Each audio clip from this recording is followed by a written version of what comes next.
పాత్రికేయ మిత్రులకు, అదేవిధంగా print and electronic social media మిత్రులకు నమస్కారాలు. నా పేరు డాక్టర్ కోటూరి మానవతారాయ్, తెలంగాణ విద్యార్థి నిరుద్యోగ జేఏసీ చైర్మన్.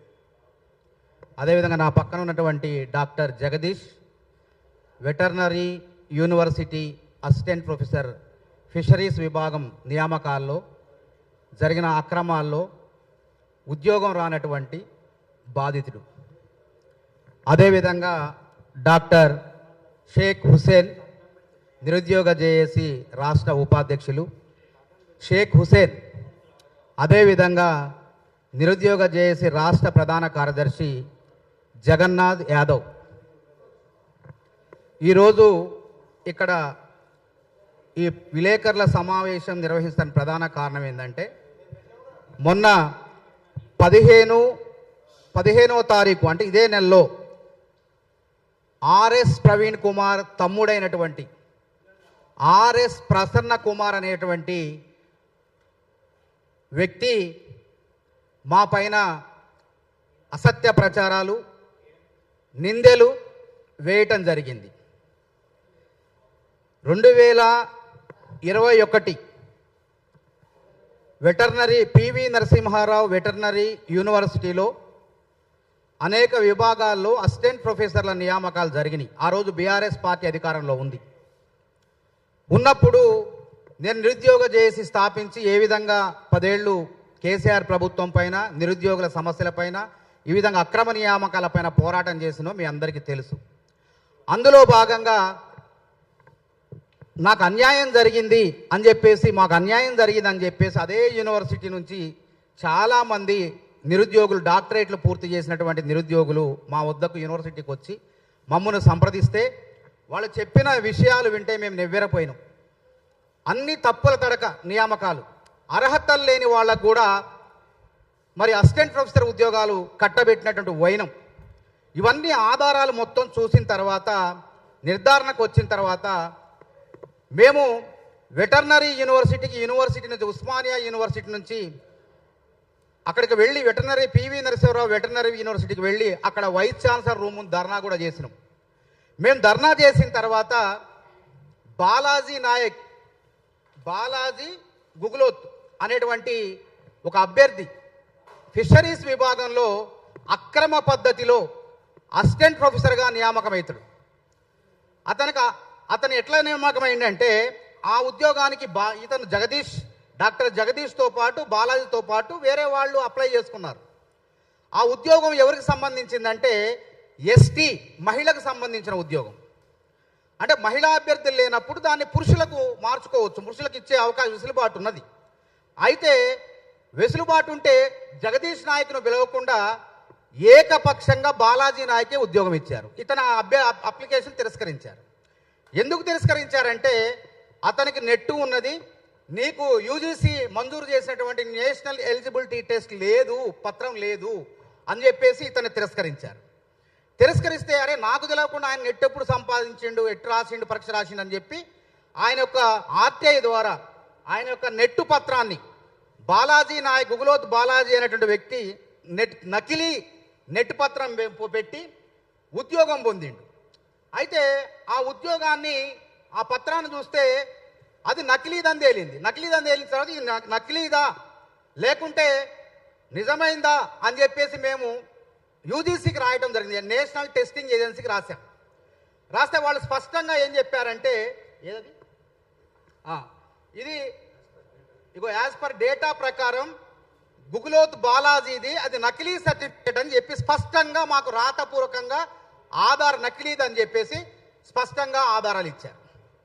ఇచ్చిన తర్వాత దాన్ని పట్టుకొని మేము మళ్ళీ వెళ్ళి అప్పుడు అధికారులకు ఇదన్నీ పెట్టి పెద్ద ఎత్తున పోరాటం చేస్తే, అప్పుడు గుగులోత్ బాలాజీని యూనివర్సిటీ నిబంధనల ప్రకారం రిమూవ్ చేయాలి.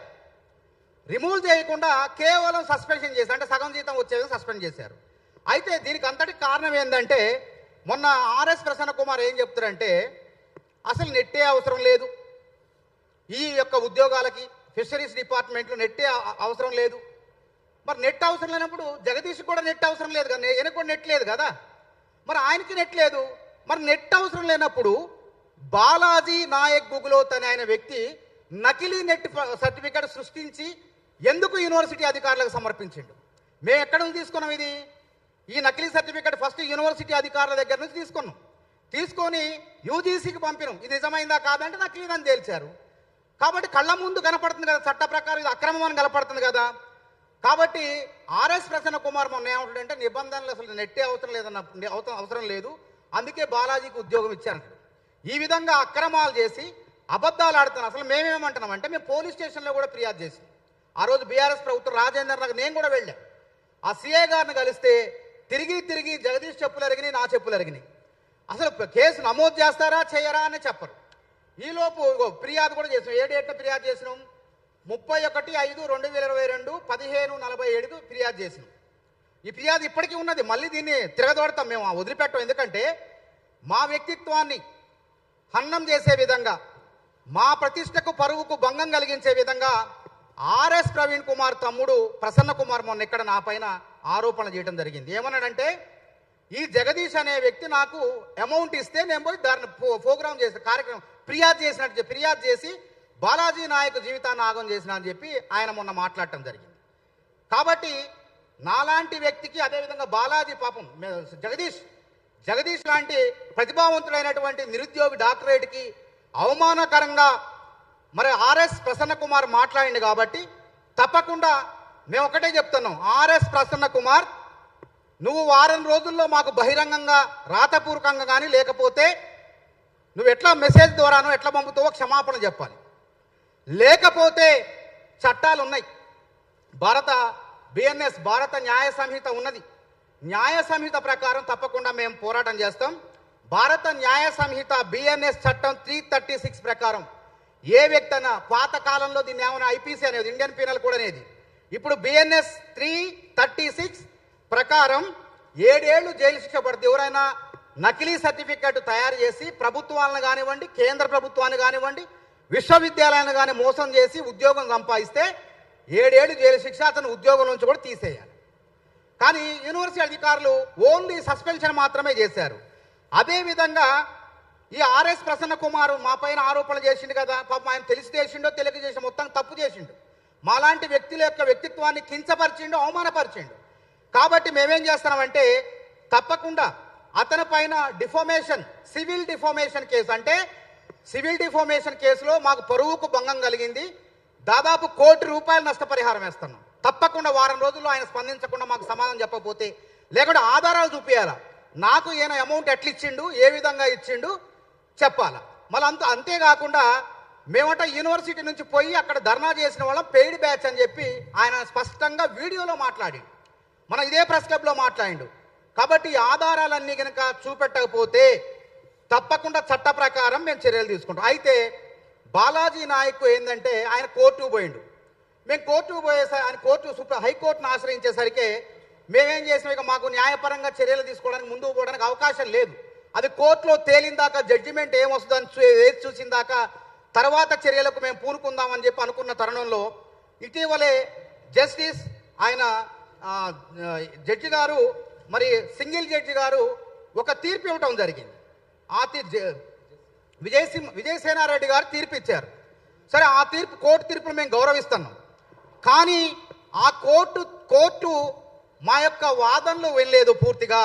ఈ అన్యాయానికి గురైనటువంటి అభ్యర్థి వాదనలు వినలేదు. కాబట్టి మాకేంది వినలేదంటే అర్థమైంది. మరి కోర్టు ఏం చెప్పిందంటే బాలాజీ నాయక్ మీరు నోటీసులు ఇవ్వకుండా సస్పెన్షన్ చేశారు. అంటే ఏ వ్యక్తికైనా నోటీసులు ఇచ్చిన తర్వాత సస్పెన్షన్ చేయాలి చట్ట ప్రకారం, యూనివర్సిటీ నిబంధనలు కానీ ఏదైనా కానీ. నోటీసులు ఇవ్వకుండా మీరు సస్పెన్షన్ చేశారు కాబట్టి ఈ 4 సంవత్సరాలు ఆయన జీతభత్యాలు ఆగిపోయినాయి కాబట్టి వాటిని చెల్లించండి. తర్వాత అతన్ని చట్ట ప్రకారం, యూనివర్సిటీ నిబంధనల ప్రకారం మీరు చర్యలు తీసుకోమని చెప్పింది. ఇప్పుడు చర్యలు తీసుకుంటారు, ఆ బకాయిలు తిరిగిస్తారు, చర్యలు తీసుకుంటారు. కానీ ఇదేదో కోర్టు మొత్తం కూడా బాలాజీ నాయక్ న్యాయం చేసింది, మేమేదో తప్పు చేసినామని చెప్పి ఆర్ఎస్ ప్రవీణ్ కుమారు మా యొక్క వ్యక్తిగత ప్రతిష్టకు భంగం కలిగించాడు. ఆర్ఎస్ ప్రసన్న కుమారు మా యొక్క వ్యక్తిగత ప్రతిష్టకు భంగం కలిగించాడు. కాబట్టి కోర్టుకు మళ్ళీ మేము వెళ్ళే అవకాశం ఉంది. సింగిల్ జడ్జి ఇచ్చిన తీర్పును మేము గౌరవించి ఉన్నత డివిజన్ బెంచ్కి వెళ్ళబోతున్నాం. తప్పకుండా బరాబర వెళ్తాం. అక్కడ ఏ తీర్పు వచ్చిందో తెలియకుండా రాకుండా ముందే మేము తప్పు చేసినోడే దొంగే దొంగ అన్నట్టుంది ఆర్ఎస్ ప్రసన్న కుమార్ యొక్క వ్యవహారం చూస్తే. కాబట్టి అసలు మేమేమంటున్నామంటే ఈ సర్టిఫికెట్ సృష్టించింది ఎవరు? ఈ నకిలీ సర్టిఫికెట్ని సృష్టించి యూనివర్సిటీని, కేంద్ర ప్రభుత్వాన్ని, యూజీసీని మోసం చేసింది ఎవరు? ఇది తేలాల. కాబట్టి ఈ కేసు మేము ఎప్పుడో 2022లో ఫిర్యాదు చేసినాం. మళ్ళీ రాజేంద్ర నగర్ పోలీస్ స్టేషన్కి పోతాం. ఈలోపు యూనివర్సిటీ అధికారులను కూడా చర్య తీసుకోమని చెప్పింది కోర్టు. కాబట్టి యూనివర్సిటీ అధికారులు కూడా వెంటనే అతని పైన విచారణ జరిపి ఆధారాలు కళ్ళ ముందు ఉన్నాయి. స్పష్టంగా అతని పైన చర్యలు తీసుకోవాలా, చట్ట ప్రకారం ఏం చర్యలు తీసుకోవాలో, ఉద్యోగం తీసేయాలా. ఈ చట్టంలో ఉన్నది. ఫోర్జరీ కానీ నకిలీ పత్రాలు పెట్టి ఉద్యోగం సంపాదిస్తే అతను ఉద్యోగం నుంచి ఊడబీకమని చెప్పి చట్టం చెప్తుంది, బిఎన్ఎస్ చట్టం చెప్తుంది. కాబట్టి ఆ చట్ట ప్రకారం చర్యలు తీసుకోవాలి. అదేవిధంగా ఇక్కడ అతను ఏంటంటే సహజ న్యాయ సూత్రాలకు లోబడి చర్యలు తీసుకోమన్నది. సహజ న్యాయ సూత్రాలు అంటే ఏంటి? అతను తప్పు చేసి కోర్టు చెప్పలే. మరి ఆ జడ్జి గారు ఎందుకు చెప్పలేదు ఏందో మాకైతే తెలియదు. కానీ జడ్జి గారు స్పష్టమైనటువంటి తీర్పు రాలేదు కాబట్టి మాకు న్యాయం కావాలని చెప్పి మళ్ళీ డివిజన్ బెంచ్ని మేము ఆశ్రయించబోతున్నాం. ఇంకొక విషయం, ఈయన ఎంత పెద్ద మోసగాడంటే ఆర్ఎస్ ప్రసన్న కుమారు, ఇతను కృషి విజ్ఞాన కేంద్రం అని ఇదే వెటనరీ యూనివర్సిటీ సంబంధించినటువంటి దానికి ప్రోగ్రామ్ డైరెక్టర్గా ఉన్నాడు. ప్రోగ్రామ్ డైరెక్టర్గా ఉంటే యూనివర్సిటీ అధికారుల సంబంధం లేకుండా, ఎటువంటి అనుమతులు లేకుండా అత్త సొమ్ము అల్లుడు దానం చేసినట్టు మొరాన్ని, మట్టి ఉంటుంది కదా, ₹1 కోటి మొరాన్ని, మట్టిని అక్రమంగా అమ్ముకున్నాడు. అది ఫిర్యాదులు పోగా యూనివర్సిటీ అక్కడ ఉన్నటువంటి ప్రజాప్రతినిధులు వీళ్ళు ఫిర్యాదు చేస్తే, వాళ్ళు ఎంక్వైరీ చేస్తే విజిలెన్స్ కూడా విచారణ జరిపి చివరికి మొన్న ఏం చేసిందంటే, నువ్వు తప్పు చేసి నువ్వు ₹10 లక్షలు చెల్లించాల్సిందే ఈ నష్టానికి అని చెప్పి విజిలెన్స్ వాళ్ళు రిపోర్ట్ ఇచ్చారు. ఈయన కూర్చొని శుద్ధపూస లెక్క మాట్లాడుతాడు. అదేవిధంగా ఈ ఆర్ఎస్ ప్రసన్న కుమార్ ఎంతటి ఘనాపాటి అంటే అసలు ఎంత విచిత్రమైన వ్యక్తిత్వం చూడండి. వెంకటరమణ అనేటువంటి ప్రొఫెసర్ ఉన్నాడు ఒక ఆయన మీద అనేక ఆరోపణలు ఉన్నాయి. ఒక మహిళ తనను లైంగికంగా వేధిస్తాడు అని చెప్పి ఫిర్యాదు చేస్తే యూనివర్సిటీ యంత్రాంగం సస్పెండ్ చేసింది ఆయన్ని. అది తప్ప చట్ట ప్రకారం ఆమె నన్ను ఇట్లా వేధిస్తాడని ఆధారాలు పెట్టి ఫిర్యాదు చేస్తే అధికారులు సస్పెన్షన్ చేశారు. అతన్ని వెనకేసుకోవచ్చు. ఒక మహిళకు, ఒక గిరిజన మహిళకు, అది కూడా ఒక గిరిజన లంబాడీ బిడ్డకు మరి లైంగిక వేధింపులకు గురి చేస్తే వెంకటరమణ అనేటువంటి ప్రొఫెసర్ను యూనివర్సిటీ యంత్రాంగం ఉన్న నిబంధనల ప్రకారం సస్పెన్షన్ చేస్తే అది తప్పు, మా కులానికి అన్యాయం చేసిన కుల ప్రస్తావన తీసుకొస్తాడు. ఆడున్నది బీసీ వైస్ ఛాన్సలర్ ఉన్నాడు, రిజిస్ట్రార్ ఉన్నాడు. కులానికి ఏం సంబంధం? నువ్వు నేరం చేసినవా లేదా? నువ్వు ఒక మహిళను, నీ కింద పనిచేసేటువంటి కింద ఉన్నటువంటి మహిళను, లంబాడీ మహిళను వేధిస్తే నేను సస్పెన్షన్ చేశారు. దాన్ని వెనకేసుకొని రావటం, ప్రసన్న కుమార్ మరీ ప్రెస్ క్లబ్కి వచ్చి, ఈ సోమాజీ కూడా ప్రెస్ క్లబ్కి వచ్చి ప్రెస్ మీట్ పెట్టడం ఇంతకన్నా సిగ్గుచేటు ఇంకోటి ఉంటుందా? అంతేకాకుండా ఆ మహిళ పరువుకు భంగం కలిగే విధంగా ఆమె పేరుని వ్యక్తం చేసిండు. సోయన్నోడు, బుద్ధున్నోడు, డాక్టరేట్ చేసినోడు, అసోసియేట్ ప్రొఫెసర్ స్థాయి ఉన్నది కూడా అక్రమం వల్ల. అది కూడా చెప్తా మీకు. ఆ స్థాయికి ఎదిగినోడు విలేకరుల సమావేశంలో ఒక మహిళ నన్ను లైంగిక వేధించారని చెప్పి ఫిర్యాదు చేస్తే ఆ మహిళ పేరుని తీసుకొచ్చి విలేకరుల సమావేశంలో బహిరంగపరిచి ఆ అమ్మాయి పరువు ప్రతిష్టలకు కూడా భంగం కలిగించిండు. కాబట్టి ఆ మహిళ, ఆ స్త్రీ, మేమందరం కలిసి రేపు ఆర్ఎస్ ప్రసన్న కుమార్కి legal notice, civil defamation case కింద అతను లీగల్ నోటీసులు ఇస్తాం. తప్పకుండా బరాబర్గా ఆయన మూల్యం చెల్లించుకోవాల్సిందే. అదేవిధంగా ఈయన లీలలు ఏంటంటే, ఈ వెంకటరమణ ఇక్కడే కాదు, చాలా ఉన్నాయి లీలలేనే. ఈయన ఎక్కడ ఉద్యోగం చేసినా అనేక వివాదాలు, అమ్మాయిల్ని ఇబ్బంది పెట్టడం, వేధించడం, ఇవన్నీ ఉన్నాయి. ఉమ్మడి రాష్ట్రంలో జరిగిన సంఘటనలు ఇవన్నీ కూడా. ఇతను వెంకటరమణ ఈయన చర్యలు తట్టుకోలేక ఆయన భార్య చనిపోయింది, ఆత్మహత్య చేసుకున్నది. ఏనే కారణం అని చెప్పి ఆ రోజు పెద్ద ఎత్తున వార్తలు వచ్చినాయి, పెద్ద ఎత్తున దుమారం రేగింది. ఆ రోజు పెద్ద ఎత్తున పేపర్ కటింగ్స్ కూడా మేము తీసుకొస్తాం. ఆయన అట్లాంటి వ్యక్తి మళ్ళీ పునరావృతం చేస్తూ ఒక గిరిజన బిడ్డను లైంగికంగా వేధిస్తే అది న్యాయమా? ఈ ఆర్ఎస్ ప్రసన్న కుమార్కి బుద్ధి ఉందా? ఒక అమ్మాయి పేరును బయటపెట్టి తర్వాత ఆయన అంతా అక్కడ ఒక నీచుడైనటువంటి అసిస్టెంట్ ప్రొఫెసర్ని వెనకేసుకు రావటం వెనక ఏం మతలబు ఉందని చెప్పి సందర్భంగా నేను ప్రశ్నిస్తున్నా. ఇంకొకటి, ఈయన ఎంత శుద్ధపోసంటే ఎన్ని అక్రమాలు బీఆర్ఎస్ పార్టీలో ఉన్నప్పుడు వాళ్ళని ఆసరా చేసుకొని, ఇంకోటి ఏంటంటే వాస్తవం 100% వాళ్ళ అన్న ఐపీఎస్గా ఉన్నప్పుడు వాళ్ళ అన్న పలుకుబడిని ఉపయోగించుకొని అక్రమాలు చేసిండు. ఏ విధంగా చేసిందంటే ఈయన నియామకం ఎట్లా జరిగింది? న్యూట్రిషన్ విభాగంలో ఈయన అసిస్టెంట్ ప్రొఫెసర్. న్యూట్రిషన్ విభాగంలో అసిస్టెంట్ ప్రొఫెసర్ అయితే అందులోనే ఈయన ప్రమోషన్ పదోన్నతి ఎందులో పొందాలా? ఆ న్యూట్రిషన్ విభాగంలోనే అసోసియేట్ ప్రొఫెసర్గా పదోన్నతి ఉంటుంది. ఈయన ఏం చేసిండు? ఆ విభాగం కాకుండా లైవ్ స్టాక్ మేనేజ్మెంట్ అని చెప్పి జీవాభివృద్ధి సంస్థ ఉంటుంది కదా, ఆ యానిమల్ హస్బెండరీలో, అందులో అసోసియేట్ ప్రొఫెసర్గా ఇంటర్వ్యూకి పోతే వాళ్ళు ఏం చేశారంటే నువ్వు చెల్లవు, నీది అర్హత లేదు అని రాసి సాక్షాత్ మీకు ఆ పేపర్లు కూడా ఇస్తాం తర్వాత రాతపూర్వకంగా నీకు ప్రొఫెసర్గా నియమించడం, అసోసియేట్ ప్రొఫెసర్గా నియమించడం కుదరదు అని చెప్పి తేట తెల్లంగా స్పష్టం చేసింది. అప్పుడు శ్రీ వెంకటేశ్వర విశ్వవిద్యాలయం పరిధిలో ఉంది, వెటర్నరీ పివి నరసింహరావు యూనివర్సిటీ లేదు. అక్కడ ఉన్నటువంటి ఐఏఎస్ అధికారు ఎవరో ఉంటే ఆయన్ని ఆర్ఎస్ ప్రవీణ్ కుమార్ పలుకుబడితో నిబంధనలకు విరుద్ధంగా అసోసియేట్ ప్రొఫెసర్గా పదోన్నతి పొందిండు. తర్వాత ఈ గుట్టు మొత్తం నాకు తెలిసింది ఏంటంటే ఈ సర్టిఫికెట్లు నకిలీ దందాల మొత్తం వెనక కూడా ఈయన హస్తం ఉందని చెప్పి మాకు సమాచారం అందింది. కాబట్టి ఈ బాలాజీ నాయక్ గూడుపుటాని మొత్తం కూడా బయటకు వచ్చిందని భయపడి వెంటనే అసోసియేట్ ప్రొఫెసర్ పదవికి రాజీనామా చేసిండు. మేము ఒకటే యూనివర్సిటీని అంటున్నాం. అతను ఏ విధంగా అసోసియేట్ ప్రొఫెసర్గా జీతభత్యాలు పొందిండో, అక్రమంగా పొందిండు. ఎక్స్పర్ట్ కమిటీలు కూడా అతన్ని అసోసియేట్ ప్రొఫెసర్ కాదని రాసి స్పష్టంగా చెప్పినప్పటికీ చేశారు. కాబట్టి నిబంధనలకు విరుద్ధంగా ఆయన పొందినటువంటి జీతభత్యాలన్నీ కూడా వెనక్కి తీసుకునే విధంగా, యూనివర్సిటీ యంత్రాంగం వెనక్కి తీసుకునే విధంగా చర్యలు చేపట్టాలని చెప్పి డిమాండ్ చేస్తున్నాం. అదేవిధంగా బాలాజీ, గుగులోత్ బాలాజీ స్పష్టంగా మీకు ఇస్తాం, ప్రతి పేపర్ ఇస్తాం. అసలు యూజీసీ సర్టిఫికేట్ ఎట్లుంటుంది, నకిలీ యూజీసీ సర్టిఫికేట్ ఎట్లుంటుందో కూడా మీకు ఆధారాలు ఇస్తాం. ఈ బాలాజీ నాయక్ పెట్టినటువంటి నకిలీ యూజీసీ సర్టిఫికేట్ ఫోర్జరీ ద్వారా చేసిండు. కాబట్టి ఈ నకిలీ సర్టిఫికేట్ దందా ఎక్కువైంది, ఆ మధ్యకాలం మరీ ఎక్కువైంది. కాబట్టి ఆ దందా వెనక ఈ తయారు చేసి ఈ విధంగా ప్రతిభావంతుల జీవితాలని, జగదీష్ లాంటి ప్రతిభావంతుల జీవితాలను నాశనం చేసి ఆ ముఠా ఎవరైతే ఉన్నారో ఈ బాలాజీ నాయక్ పైన తక్షణమే క్రిమినల్ చర్యలు తీసుకునే విధంగా, చట్ట ప్రకారం చర్యలు తీసుకునే విధంగా యూనివర్సిటీ యంత్రాంగం వెంటనే పూనుకోవాలి. మేము కూడా ప్రత్యేకంగా రాజేంద్ర నగర్ పోలీసులకు ఫిర్యాదు చేసినాం. కాబట్టి ఈ చట్ట ప్రకారం వారిపైన చర్యలు తీసుకోవాలి. కాబట్టి మళ్ళీ ఒకసారి మీకు అందరి విలేజ్ పాత్రికేయుల సమక్షంలో చెప్తున్నాం, మా పైన తప్పుడు ప్రచారం చేసి అసత్యమైనటువంటి ఆరోపణలు చేసి నిందలేసినందుకు మాకు క్షమాపణ చెప్పకపోతే ఆర్ఎస్ ప్రసన్న కుమార్ తప్పకుండా వారం రోజుల్లో నీకు న్యాయపరంగా సివిల్ డెఫామేషన్ నోటీసులు అందబడతాయి, అప్పుడు తగిన మూల్యం చెల్లించుకోవాల్సి వస్తుందని చెప్పి హెచ్చరిస్తున్నాం. ఇప్పుడు బాధితుడు ఉద్యోగం తర్వాత ఇంకోటి ఏంటంటే ఆయన కాంగ్రెస్ పార్టీ అని చెప్తాడు. విచిత్రం ఏంటంటే ఆయనేమో టీడీపీ నుంచి, ప్రసన్న కుమార్ గతంలో టీడీపీ నుంచి పోటీ చేసిన అలంపూర్లో ఉద్యోగానికి రాజీనామా చేసి, అంటే వెసులుబాటు ఉంది, ఎస్సీ ఎస్టీలో ఎవరైనా ఉద్యోగానికి రాజీనామా చేసి ప్రొఫెసర్లుగా ఉన్నవాళ్ళు పోటీ చేసి ఓడిపోతే మళ్ళీ తిరిగి ఉద్యోగంలోకి రావచ్చు. ఆ తెలుగుదేశం తరఫున పోటీ చేసి ఘోరంగా ఓడిపోయిన ప్రసన్న కుమార్కి రాజశేఖర రెడ్డి గారు భిక్ష పెట్టిండు. ఆ రోజు నిబంధనలు మార్చేసి ఇతనికి ఉద్యోగం ఇచ్చారు.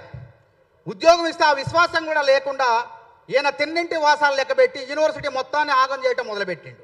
కాబట్టి ఇప్పుడు ఏం చెప్తాడు ఈయన, ఇంత అక్రమాలు చేసి, అవినీతి చేసి నేను కాంగ్రెస్ నాయకుడు అని చెప్తాడు. అదేవిధంగా రేవంత్ రెడ్డి గారు పరిపాలన చూడండి, వైస్ ఛాన్సలర్ నియామకం, ఉస్మానియా యూనివర్సిటీ, మొగలి కుమార్ ఒక మాదిగ బిడ్డ, ప్రతిభావంతుడు, మాదిగని చూడలాడా ప్రతిభావంతుడు, ఎన్నో అంతర్జాతీయ ప్రమాణాలు ఉన్నటువంటి పరిశోధనా పత్రాలు సమర్పించిందని చెప్పి ఉస్మానియా యూనివర్సిటీకి ఆయన నియామించండి. ఈ యూనివర్సిటీలో 12 యూనివర్సిటీల్లో వైస్ ఛాన్సలర్లు కూడా ప్రతిభావంతులు ఉన్నారు. అలాగే ఇక్కడ ఘనప్రకాష్ అనేటువంటి ఆయన్ని ప్రతిభావంతులైనటువంటి ఒక ప్రొఫెసర్ని వీసీగా నియమిస్తే మొన్న ఎడకొచ్చి వాళ్ళ మీద ఆరోపణలు. అదేవిధంగా రిజిస్ట్రార్ని ఎవరు నియమిస్తారు? వీసీ నియమించుకుంటాడు. అక్కడ ఎవరైతే సమర్థులు ఉంటారో, ప్రతిభావంతులు ఉంటారో, శరత్ చంద్ర అనేటువంటి అతన్ని నియమిస్తే అతన్ను డబ్బులు ఇచ్చి నియామకం చేసిందంటాడు. అసలు నువ్వు కాంగ్రెస్ పార్టీలో ఉన్నావా? ఏ పార్టీలో ఉన్నావు? మాకే తెలియదు, మేము కాంగ్రెస్ పార్టీలో ఉన్నాం, మాకే తెలియదు ఆయన ఏ పార్టీలో ఉండవు. అంటే ఒక ముఖ్యమంత్రి గారు రాజ్యాంగబద్ధంగా గవర్నర్ చేత నియామకం అయితే అట్లాంటి వ్యక్తులు వాళ్ళ మీద ఆరోపణలు చేస్తారు. నిజంగా వాళ్ళు ఏమైనా నీ లెక్క దందా మురం అమ్ముకున్నారు ఏడన్నా చూపి?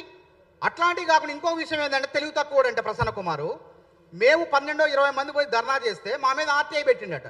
ఆర్టీఐ ఎవరి మీద పెడతారు? ప్రభుత్వ అధికారులు కానివ్వండి, ప్రభుత్వ వ్యవస్థలో, ప్రభుత్వ రంగంలో ఎవరైనా తప్పు చేస్తే, ఏదన్నా అవకతవకలు జరిగితే, అక్రమాలు జరిగితే ప్రభుత్వంలో ఉన్న వాళ్ళపైన ఆర్టీఐ పెడతారు. మరి మేము ఆ యూనివర్సిటీలో ఏ ఉద్యోగం లేం కదా, విద్యార్థి నాయకులుగా, నిరుద్యోగ నాయకులుగా వెళ్ళి ఇక్కడ అక్రమాలు జరిగిందని ఫిర్యాదు చేస్తే వాళ్ళపైన ఎందుకు చర్యలు తీసుకోలేదు అని చెప్పి ఆర్టీఐ పెట్టినాడు. అని తెలివిగా కూడా మీరు అర్థం చేసుకోండి. మాకేం సంబంధం, ప్రైవేటు వ్యక్తులు, ఒక ప్రైవేటు వ్యక్తుల పైన ఆర్టీఐ ఉండదు. అది గుర్తుపెట్టి చట్టం తెలుసుకొని మాట్లాడండి మీరు ముందు. కేంద్ర ప్రభుత్వము, రాష్ట్ర ప్రభుత్వం, ప్రభుత్వ రంగ సంస్థల్లో ఉన్న వాళ్ళకే ఆర్టీఐ వాళ్ళు ఇస్తారు. ప్రైవేటు రంగ సంస్థల విషయాల్లో వాళ్ళు జోక్యం చేసుకోదు ఆర్టీఐ అనేది. కాబట్టి ఈ శుద్ధపూస మొన్న పెట్టినటువంటి ప్రెస్ మీట్ మొత్తం కూడా అసత్యం, అక్రమం. కాబట్టి అతని పైన, బాలాజీ నాగ్ పైన చట్టపరమైన చర్యలు తీసుకోవాల్సిందే. మళ్ళీ మేము పోరాటం, మేము పడుకున్నోళ్ళు లేపి గుద్దించుకున్నట్టుంది ఆర్ఎస్ ప్రసన్న కుమార్ వ్యవహారం, బాలాజీ నాయక్ వ్యవహారం. కోర్టు సింగిల్ జడ్జి తీర్పిస్తే మేమేమనుకున్నామంటే మళ్ళీ డివిజన్ బెంచ్కి పోదాం, ఇంకొంచెం ఉన్నత న్యాయస్థానానికి పై బెంచ్కి పోదామని చెప్పి మేము ప్రయత్నం చేస్తుంటే ప్రెస్ మీట్ పెట్టి ఇవాళ గొయ్యిదోవి ఆ గోతులో పడే విధంగా వాళ్ళే చేసుకున్నారు. కాబట్టి తప్పకుండా మా దగ్గర నెట్ సర్టిఫికేట్ నకిలీది ఉన్నది, యూనివర్సిటీ అధికారులే ఇచ్చారు, నీట్ యూజీసీ వాళ్ళు కూడా ఇది నకిలీ అని చెప్పారు. కాబట్టి ఫస్ట్ అతని పైన క్రిమినల్ కేసులు, బాలాజీ గుగులోత్ పైన క్రిమినల్ కేసులు నమోదయ్యే విధంగా ఆ ముఠా ఎవరో, ఈ సర్టిఫికేట్ తయారు చేసి ఇచ్చిన ముఠా ఎవరో వాళ్ళ గుట్టు కూడా రట్టయ్యే విధంగా మా పోరాటం ఉంటుందని తెలియజేస్తున్నాం. ఇప్పుడు జగదీష్ మాట్లాడతాడు, బాధితుడు. మీడియా మిత్రులకు నమస్కారం. నా పేరు డాక్టర్ జగదీష్. 2021లో నేను నాది ఒక మారుమూల గిరిజన తండ, తాణంచెర్ల మరిపెడ బంగ్లా, ఉమ్మడి వరంగల్ డిస్టిక్. 2021లో fisheries extension economics statistics assistant professor పోస్టుకి నేను అప్లై చేశాను పీవీఎన్ఆర్టీ నోటిఫికేషన్లో. అప్పుడు అప్లై చేస్తే ఒక పోస్ట్ ఉంది, 4 అప్లికేషన్స్ వచ్చాయని అప్పుడు అన్నారు. నాకు ఫైనల్ ఇంటర్వ్యూ ప్యానెల్లో సెలెక్ట్ చేయలేదు. నాకు తెలిసిన బాలాజీకి పోస్ట్ ఇచ్చారు. ఎందుకు ఇచ్చారు, అతను ఎందుకు సెలెక్ట్ చేశారని చెప్పి జాయిన్ అయిన 3 డేస్కే నేను ఆర్టీఐ పెట్టాను. అంటే ఎలాంటి మెరిట్ లిస్టు పెట్టి ఉంటే వెబ్సైట్లో తెలిసేది ఇతనికి ఇచ్చారని. కానీ జాయిన్ అయిన తర్వాత మనకు తెలిసింది అతను జాయిన్ అయ్యాడని. అప్పుడు నేను యూనివర్సిటీకి ఆర్టీఐ రూపంలో ఫస్ట్ ఆర్టీఐ పెట్టాను. అసలే మన డిపార్ట్మెంట్లో ఎన్ని అప్లికేషన్ వచ్చాయి, నా క్యాండిడేచర్ ఎందుకు రిజెక్ట్ చేశారు, సెలెక్ట్ అయిన క్యాండిడేట్కి ఏం ఎక్కువ ఉంది నాకంటే, అతను సెలెక్ట్ అయిన సర్టిఫికేట్ ఇవ్వమని నేను వాళ్ళని కోరడం జరిగింది. వాళ్ళు 1 మంత్ టైం తర్వాత మొత్తం 4 అప్లికేషన్స్ వచ్చాయి. నీకు నెట్ లేదు కాబట్టి నీ క్యాండిడేచర్ రిజెక్ట్ చేశాము, అతని సర్టిఫికేట్ నీకు ఇవ్వము, థర్డ్ పార్టీ ఇన్ఫర్మేషన్ అని పెట్టేశారు. తర్వాత మళ్ళీ 1 మంత్ తర్వాత మళ్ళీ ఆర్టీఐ అప్లై చేశాను. అసలు మీరు ట్రాన్స్పరెన్సీ ఉన్నప్పుడు అతని సర్టిఫికేట్ నాకు ఎందుకు ఇవ్వరు, ఏ ఆర్టీఐ సెక్షన్ ప్రకారంగా మీరు వామిట్ చేస్తున్నారని అడిగితే సో ఆర్టీఐ సెక్షన్ ప్రకారంగా మీకు ఇవ్వము, ఈ థర్డ్ పార్టీ ఇన్ఫర్మేషన్ మిస్యూజ్ అవుతుంది. నేను అడిగింది అతనికి నెట్ సర్టిఫికేట్ ఇవ్వమని. తర్వాత రెండోసారి ఆర్టీఐని ఈ రెండింటిని తీసుకొని అప్పటికి ఉన్న state information commission Shekhar Reddy sir దగ్గరికి వెళ్ళి నేను ఇస్తే అతను మా ఇద్దరిని నోటీస్ని పంపాడు, పబ్లిక్ ఇన్ఫర్మేషన్ ఆఫీసర్ని నన్ను. యూనివర్సిటీ వాళ్ళు అక్కడ వస్తే సార్ ఒకటే అన్నారు, మీరు అతను అడుగుతుంది జిరాక్స్ నెట్ సర్టిఫికేట్ కదా, అది ఇవ్వడంలో తప్పేముంది అని అంటే అతను ఒక 1 అవర్లో నాకు మెయిల్ చేశాడు అన్ని సర్టిఫికేట్లు. వాళ్ళు తిట్టినప్పుడు, కమిషన్ తిట్టినప్పుడు సర్టిఫికేట్ చూడగానే అర్థమైపోతుంది. సర్టిఫికేట్ అని కూడా రాసి ఉండాలి పైన, సర్టిఫికేట్ అని కూడా లేదు, ఇంటర్నెట్ జిరాక్స్ కాపీ ఎక్కడనో మ్యానిపులేట్ చేశారు. దాన్ని తీసుకొని నేను యూజీసీకి వెళ్ళాను, ఈ సర్టిఫికేట్ రైటా రాంగా, ఈ సర్టిఫికేట్ వల్ల నేను ఈ యూనివర్సిటీలో ఆపర్చునిటీ కోల్పోయాను అని చెప్తే యూజీసీ నాకు క్లియర్గా ఇచ్చింది 1 వీక్లో. సో బాలాజీ గుగ్లోత్ ఏదైతే మీరు ఇచ్చారో సర్టిఫికేట్, ఇది మేము ప్రొడ్యూస్ చేయలేదు, ఇది ఫేక్ సర్టిఫికేట్ అని ఇవ్వగానే నేను మళ్ళీ యూనివర్సిటీని పోయి అడిగాను. యూనివర్సిటీని అడిగితే సార్ మీరు అతను ఫేక్ డాక్యుమెంటు దానివల్ల ఆయన ఇచ్చారు, మరి ఏంటి సార్ అని అడిగితే వాళ్ళు 3 మంత్స్ వరకు ఎలాంటి చర్యలు చేపట్టలేరు. అప్పుడు చాలా నాలో నేను బాధపడుకుంటూ, అరే ఇంత వ్యవస్థను మనం బయటికి తీసినా కానీ ఏమీ జరగట్లేదంటే అప్పుడు మానవత్రాయ్ అన్న నిరుద్యోగులు, మాలాంటి నిరుద్యోగుల కోసం అప్పుడు చాలా పోరాటాలు చేస్తుండే. అసలే ఆ టైంలో జాబులు లేవు మన బీఆర్ఎస్ గవర్నమెంట్ టైంలో. అప్పుడు అన్నని కలిస్తే మానవత్రాయ్ అన్న రా తమ్ముడు అసలు ఏంటి ప్రాబ్లం అంటే ఇలా అన్న మా యూనివర్సిటీలో చాలా అక్రమాలు జరిగిపోయాయి, ఒక డాక్యుమెంట్ని ఫ్యాబ్రికేట్ చేసి ఇట్లా ఇచ్చారంటే అప్పుడు అన్న నేను ఇద్దరం యూనివర్సిటీకి వెళ్ళి వైస్ ఛాన్సలర్ని అడిగితే తుతు మంత్రంగా, అంటే ఒక ఎలాంటి ప్రొసీజర్ ఫాలో అవ్వకుండా అతను లీగల్ సిస్టంలో కూడా విన్ అయ్యే విధంగా అతనికి సోకాజ్ ఇచ్చి సస్పెన్షన్ చేశారు. అతను ఏం చేశాడు, ఆ సస్పెన్షన్ ఆర్డర్ని తీసుకొని కోర్టుకి వెళ్ళి నా అపాయింట్మెంట్కి ఈ సర్టిఫికేట్కి సంబంధం లేదు నన్ను అని అతను కోర్టు డైరెక్షన్ తెప్పించుకున్నాడు.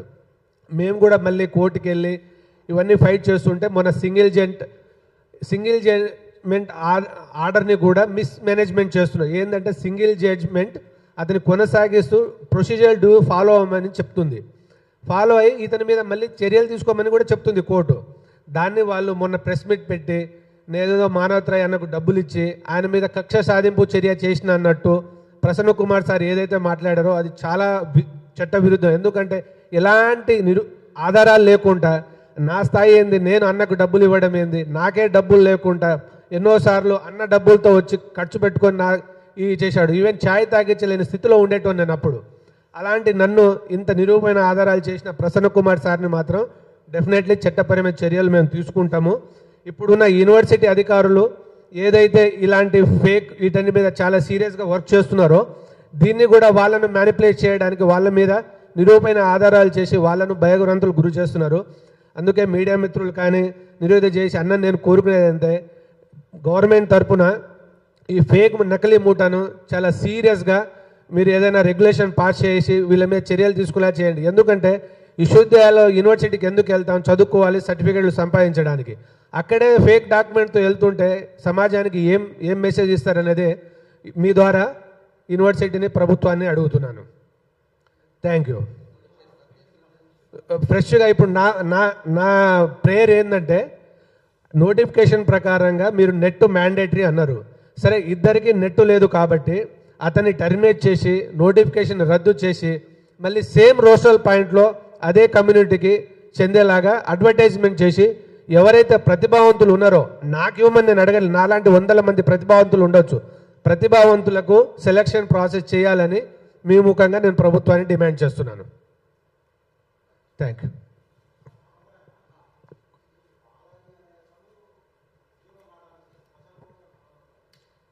వాస్తవం ఏంటంటే ఆడ చెప్పిన మాకు సమాచారం ఏంటంటే అది తయారు చేసి ఈయన శిష్యుడు ప్రసన్న కుమార్ శిష్యుడు ప్రసన్న కుమారే ఆడ ఆయన యొక్క పలుకుబడితో అదే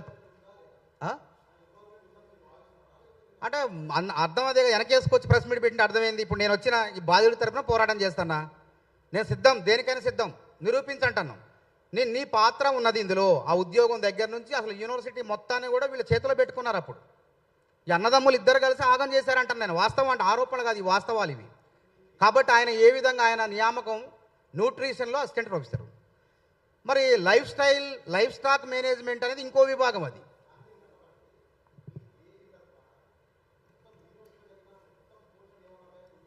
అన్నిటిపైన మేము పోరాటం చేసిన పెద్ద పెద్ద కథనాలు వచ్చినాయి అన్ని పత్రికల్లో, ప్రధానమైన పత్రికల్లో. యూనివర్సిటీ అధికారులు కూడా అంగీకరించారు, ఇది జరిగింది నిజమే, ఆయన ఉద్యోగం పొందింది నిజమే, మేము పోరాటం చేసిన తర్వాత. ఎవరు బాలాజీ గురించి కూడా అడిగినాం. బాలాజీది ఉదాహరణ చెప్తూ మీరు తారుమారు చేశారు. రోస్టర్ పాయింట్లు ఎస్సీకి రావాల్సిన ఉద్యోగాన్ని ఇంకొకళ్ళకి ఇస్తూ, బీసీకి రావాల్సిన ఉద్యోగాన్ని ఓసీకి ఇస్తూ, అదే ఎస్టీ మహిళకు రావాల్సిన ఉద్యోగం అర్హతలు లేకపోతే అర్హతలు లేనోడికి ఇచ్చారు. అంటే నియామక ప్రక్రియలో అది చూపి పేపర్ కటింగ్స్, నియామక ప్రక్రియలో గందరగోళం చేశారు. తర్వాత అర్హతలు ఉన్న వాళ్ళని వదిలిపెట్టేసి అర్హతలు లేని వాళ్ళకి ఉద్యోగాలు ఇచ్చారని చెప్పి మేము ఆధారాలతో నిరూపించడం. ప్రధానమైన పత్రికలు, అన్ని పత్రికలు, ప్రధానమేం కాదు, ఈనాడు దగ్గర నుంచి, సాక్షి దగ్గర నుంచి, ఆంధ్రజ్యోతి దగ్గర నుంచి, ఆంధ్రప్రభ దగ్గర నుంచి, ప్రజాశక్తి, దిశ, అప్పుడు ఆ రోజుల్లో ఉన్న పత్రికలు, అన్ని పత్రికలు కూడా స్టేట్ పేజీలో రాసిన వార్తలు. బలం లేకపోతే రాయరు కదా, మేము చేసే ఉత్తుత్త ఆరోపణలు అయితే కాదు కదా. తర్వాత ఏం చేయలేక చివరికి అతన్ని సస్పెన్షన్ చేశారు. వాస్తవంగా నిబంధనల ప్రకారం రిమూవ్ చేయాల. నకిలీ సర్టిఫికెట్లతో విశ్వవిద్యాలయం యంత్రాంగాన్ని కానీ, ప్రభుత్వాన్ని కానీ, కేంద్ర ప్రభుత్వాన్ని కానీ మోసం చేసే వ్యక్తిని క్రిమినల్ చర్యలు, ఫోర్జరీ కింద క్రిమినల్ కేసు పెట్టాలా, పెట్టి ఉద్యోగాన్ని కూడా బీకాలి. అవన్నీ చేయకుండా ఈ పలుకుబడి వల్ల, అప్పుడున్నటువంటి బీఆర్ఎస్ పార్టీలో ఉన్న పలుకుబడి వల్ల, ఈ ప్రసన్న కుమార్ లాంటి వాళ్ళు ఉన్నారు కదా, వాళ్ళ పలుకుబడి వల్లే ఇతని ఉద్యోగ సస్పెన్షన్ అయింది కేవలం. మళ్ళీ కోర్టుకు పోయారు. చట్టంలో ఉన్న లొసుగులు తెలుసు కదా, కోర్టుకు పోయారు. మేము కాదన్నా, మేము కూడా కోర్టులో తెలుసుకుంటామని చెప్పి మేము కూడా ఢీకొన్నాం. కానీ చివరికి జడ్జి గారు తీర్పు ఎట్లా వచ్చింది, అటు అంటే రెండు వైపులా ఉన్నది. అతనిపై చర్యలు తీసుకోమంది. అతనికి ఏంటంటే వాళ్ళు యూనివర్సిటీ అధికారులు చేసి తప్పేందంటే అది కూడా కావాలని చేశారు అప్పుడు బీఆర్ఎస్ పార్టీలో ఉన్నవాళ్ళు. అంటే కోర్టుకు పోయినా చెల్లే విధంగా అప్పుడు ఉన్నటువంటి యంత్రాంగం ఏం చేసింది, నోటీసులు ఇవ్వకుండా అతను సస్పెండ్ చేసింది. చట్ట ప్రకారం ఏం చేయాలి, ఏ వ్యక్తికైనా సస్పెన్షన్ చేసే ముందు ఒక నోటీస్ ఇవ్వాలి. నోటీస్ ఇవ్వకుండా కావాలనే చేశారు అప్పుడు ఉన్నటువంటి యంత్రాంగం, ఎందుకంటే ఇతను కాపాడాలని. ఇప్పుడు జడ్జి గారి దగ్గర పోతే ఏమైద్దామని మీరు నోటీస్ ఇవ్వకుండా అతని హక్కులో భంగం కలిగించారు కదా.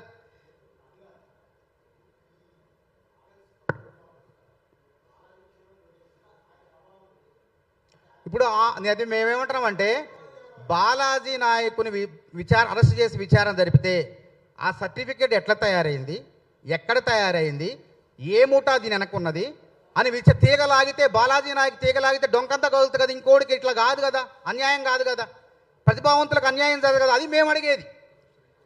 అది రోస్టర్ పోయింది కదా, అదే యూనివర్సిటీలో తీయమంటున్నాం. యూనివర్సిటీ యంత్రాంగాన్ని కూడా మేము ఫిర్యాదు చేసినాం గతంలో. ఇట్లాంటి వాళ్ళు ఎంతమంది ఉన్నా మా చుట్టాలు ఎవరు లేరు, బంధువులు అందరు నిరుద్యోగులంతా ప్రతిభావంతులంతా మా బంధువులే. నేను నిరుద్యోగ చేసి స్థాపించిన లక్ష్యమే అది 2014 సెప్టెంబర్ 5న ప్రతిభావంతులకు అన్యాయం జరగొద్దు అనే లక్ష్యంతో మేము స్థాపించినాం దాన్ని. కాబట్టి ఆ లక్ష్యానికి విరుద్ధంగా అక్కడ జరిగింది కాబట్టి పోరాటం చేసినాం. దాన్ని తప్పంటాడు, దాని డబ్బులు తీసుకొని 20 మంది తీసుకొని ఆర్టీఐ వేస్తాడు. దాన్ని ఎందుకు మీరు మా మీద చర్యలు తీసుకోండి, నిరసన తెలిపితే చర్యలు తీసుకుంటారా? మేమన్నా విధ్వంసానికి పాల్పడితే లేకుంటే ఇంకేదైనా దాడులు చేస్తే చర్యలు తీసుకుంటారు మా పైన, వాళ్ళే పెడతారు క్రిమినల్ కేసులు మా మీద. ఇక్కడ కూర్చొని అవి మాట్లాడుతుండే ఆయన. కాబట్టి మేమేమంటున్నామంటే ఈ నకిలీ సర్టిఫికేట్ ఎట్లొచ్చింది, దాని వెనక్కున్నది ఎవరు, ముఠా ఎవరు, ఆ ముఠా ఎంతకాలంగా ఈ అక్రమ సర్టిఫికేట్ దందా కొనసాగిస్తుంది అనేది వెలుగులోకి రావాలంటే చట్ట ప్రకారం యూనివర్సిటీ అధికారులు అతనిపై చర్య తీసుకోవాలి, క్రిమినల్ కేసు నమోదు చేయాలి. అప్పుడు దాని వెనక ఎవరున్నారో వాళ్ళ భాగవతం మొత్తం కూడా బండారం బయటపడుతుంది. అవును, ఆయన మాట్లాడి మేం కాదు, మొన్న కూర్చొని ప్రెస్ మీట్ మీద చూసినాం. ఆయన మాట్లాడిన 20 నిమిషాల ప్రెస్ మీట్లో ఏమంటుండంటే మాదిగ ప్రొఫెసర్ అయినటువంటి వెంకట్రమణను హరాజ్ చేస్తుంది యూనివర్సిటీ యంత్రాంగం అని మొదలుపెట్టిండు. నిజంగానే ఎవరా ఈ వెంకట్రమణ అని నిజంగా చూస్తే మేము ఊరుకోం కదా. ఒక మాదికైనా ఎవరికైనా బీసీ అయినా అన్యాయం జరిగితే మేము ఊరుకో.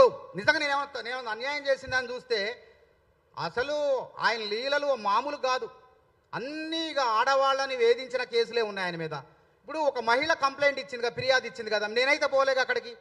ఆ అమ్మాయే మానసికంగా బాధపడి ఆత్మహత్య చేసుకోవాలనే ప్రయత్నంలో ఎవరో నాలాంటి వాళ్ళు అక్కడ యూనివర్సిటీలో అండగా ఉంటే పోయి ఫిర్యాదు ఇచ్చింది.